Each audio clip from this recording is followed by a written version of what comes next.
Were indeed. Quite impressive it was too. Well, I can speak to a man who's even more of an expert than I am, because we heard earlier that the Prime Minister of New Zealand has proposed a referendum on changing the country's flag to remove the Union flag from the top left corner.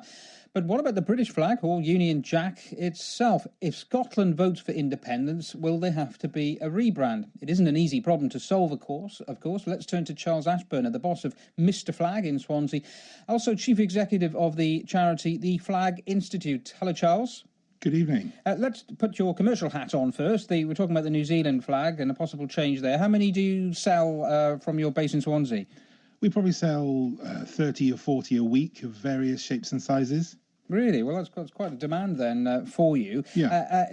Putting your other hat on as member of the Flag Institute, this idea of changing the Union Jack or flag if Scotland goes to votes for independence, how easy would that be?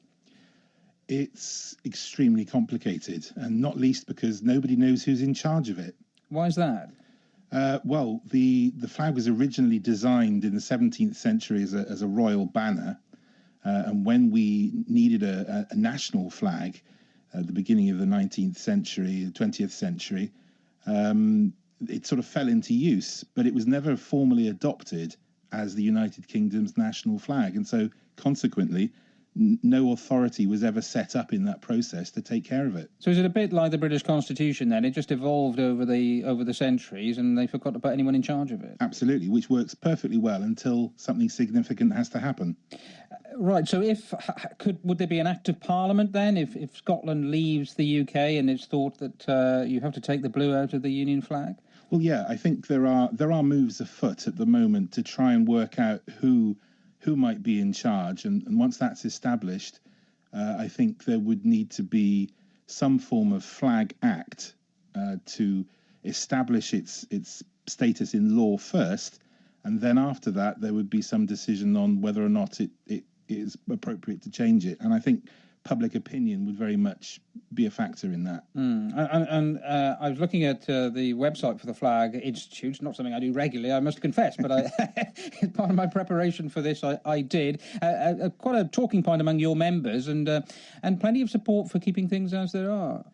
Yeah, it's not really convincingly shifted in one direction or the other yet. I think probably that's due to the fact that nobody is quite certain whether or not Scotland will leave the United Kingdom. No. If that does happen, then I think the debate will probably explode.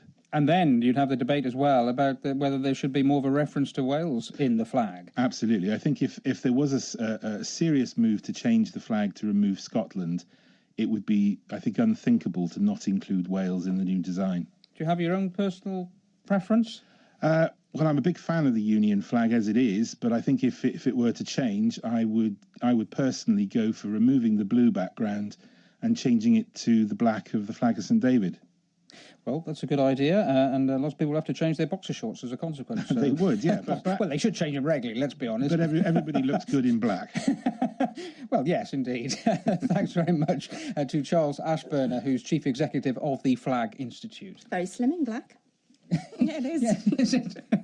She says head to toe in black. I have no comment on it. Let's get the weather now and then we